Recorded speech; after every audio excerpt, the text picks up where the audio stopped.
This is not common. Most of the disciples, the apostles, get their own day. So it's very interesting that Peter and Paul share a day because they weren't really contemporaries of each other in the same way. Peter came to Jesus in a much different way than Paul did. I mean, he started out as a disciple. In fact, the first. When we read the Gospels, they called Peter Andrew and then James and John. So Peter was there from the very beginning and came into being a disciple as a fisherman, not as a lofty example of a great religious kind of leader, but as simple of a profession as you could have. And now here he is getting a feast day. You'd think he'd get his own, but he's sharing it with Paul because as much as they are different, they all have some similarities, but they are quite different. They're really different. I just think about Peter's origin story and where he started, as you said, like as this lowly fisherman, and how completely different that is than Paul. Because Paul was a Roman citizen, we learn in the scriptures, which was a really big deal back then. And it afforded him a lot of different privileges that most people, someone like Peter, could never even dream of. And then additionally, as you read through the scriptures, you also learn that Paul had an incredible education. He studied with some really important people in those days, and he was a Pharisee, which means that any town or village he went into, he automatically garnered a lot of respect and authority in those places. And I love that the origin stories of the church, that Peter and Paul are lifted up as these examples, and they're so different. Because the church has always been this collection of people from those types of vastly different upbringings and situations. And you've got Peter, who comes as a humble fisherman, and you've got Paul, who comes from a whole bunch of privilege and authority, and yet they were both needed in order for the church to flourish. God and the Spirit worked through both of them. Yeah, which is very different from a place like Bethany, where all of you are very much alike. Yeah. And so, you've all come to understand Pastor, Jesus you're old in the same and way. I'm young. There's some difference there. Come on. Some of us came from lowly, humble beginnings. Others were lofted and lifted up. That's just how it is sometimes. But the other part is that maybe, again, very different stories, but they had a similar track in the sense that they both were doing something along the way that they got rebuked for and corrected on. Peter denied knowing Jesus 3 times there as the trial was going on, and people came up to Peter saying, "Surely you know Jesus," and he kept denying it along the way. And even this person who'd spent these 3 years with Jesus should have known everything, was boisterous in proclaiming who Jesus was. "You are the Messiah, the Son of God," and yet at a moment of incredible need, he was the one who fell away, who couldn't stand up and profess what he knew to be true. And then in the midst of that, we get the story from our gospel reading where Jesus never lets that be the final story, but he comes to Peter with this 3-time blessing of asking him, "Do you love me?" and allowing him to love him. And so this concept that a person could fall away and then be restored through the very power of God, well, that's Peter's story. And Paul has a similar type of transformational story. We read it a few weeks back in the Easter season, and it's pretty well known, of Paul was this persecutor of the Christians at first. He was standing by supervising the murder of Stephen, the first Christian martyr. And then from there, he goes off and is trying to round up Christians to have them arrested. And as he's on his way to Damascus along the road to gather more Christians and bring them to Jerusalem to stand trial, he's struck completely blind, and Jesus speaks to them and totally changes the course of his life.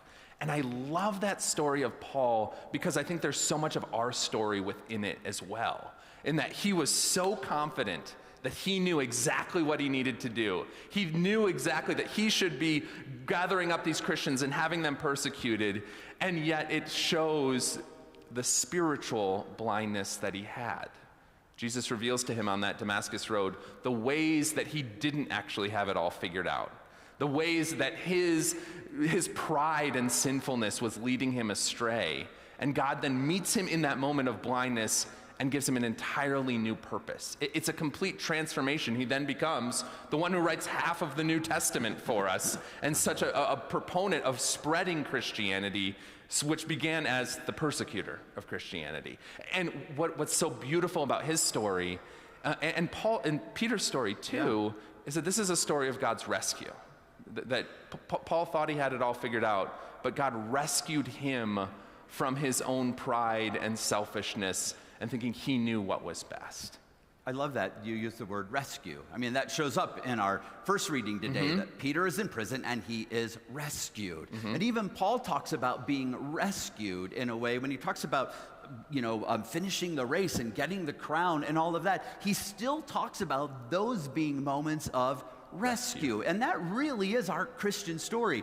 We would talk about that clear back at the Exodus. As God leads the people out of Egypt, there's this same talk about rescue that happens through that. And that passing through water becomes such an instrumental part of that rescue. And so as much as we look at Peter or Paul being in prison, or even imprisoned in their own way of doing things, that God comes and brings rescue. And so we actually experience that as part of our life in the church. We just experienced it as a part of our life in the church, because every time we celebrate baptism, just like we did for Elise this morning, that's a moment of rescue.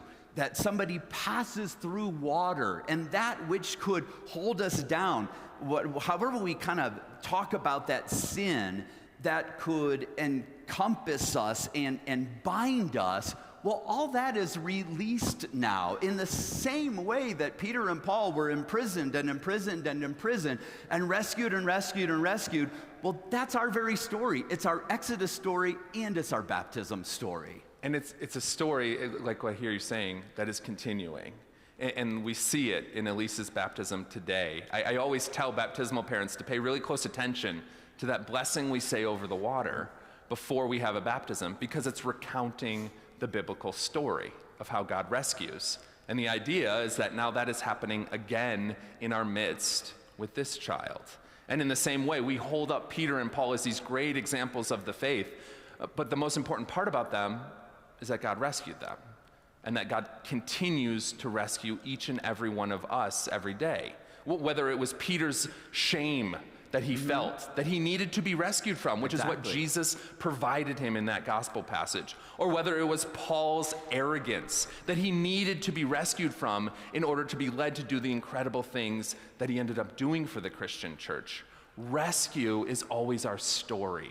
And so we have this feast day for Peter and Paul, and I hear from people all the time, they think, I could never be that type of Christian. I could never be as bold as them. And the fact is that that's not the point. And Peter and Paul would say that as well. The point is that God has rescued you and continues to do that. And the more we allow that to transform our hearts, the more it'll set us on a different path. Because that is what happened for Peter and Paul, is that through the rescue, they then found new purpose and new meaning for their life as a response to that rescue. And I think that's why we bring the little child, if it's a child or an adult, when they're baptized, out in front so you can actually see them, because this is a part of our rescue.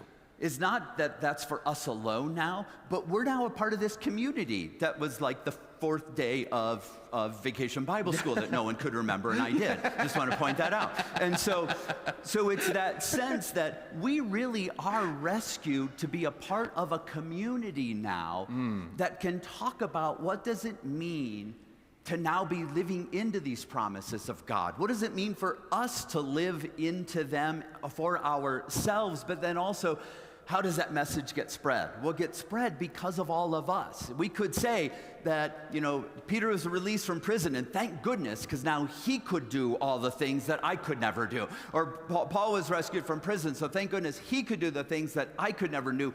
No, the actual part of it is we understand that they were released from prison so they could be an example of what we can actually accomplish. These are tasks that we can do now.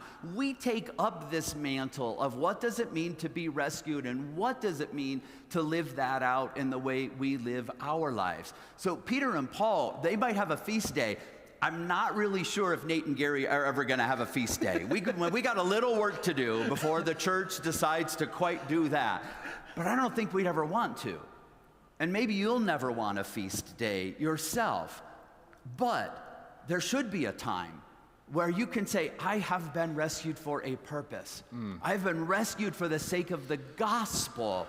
And what you do with that makes a huge difference for your corner of the world. And that is a part of who we are. We are not people who get feasts named after us, but we are people who are invited to wear the crown of righteousness and to take that out into a world in need. For that, all of you have been rescued. Amen. Amen.